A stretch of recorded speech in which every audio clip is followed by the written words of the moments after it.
Hi, this is Jason with Healthy Basement Concepts, and what we're doing here, we started yesterday, is grinding these walls down to get down to bare concrete to put up carbon fiber. If you notice here, this darker spot, what that is we open up the block here to put rebar down into these blocks. And there's actually a whole other course below here. A lot of people think this is a monolithic poured foundation, but it's not. So there's a whole other block down here below.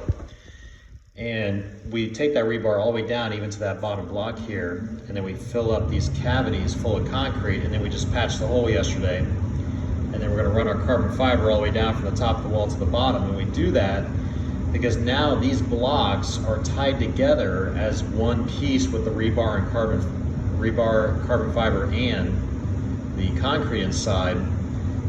And it's not going to push out the bottom. That's one of the weak points in carbon fiber, is the second block here pushes off the bottom block, but we stop that from happening with that rebar, concrete, and then the carbon fiber over it. And then if you look here, we got some of the carbon fiber up along here. So we have a lifetime warranty on this wall that it won't bow in any further, and even the bottom of the wall will not kick out for the life of the home, and the top of the wall as well. Thank you.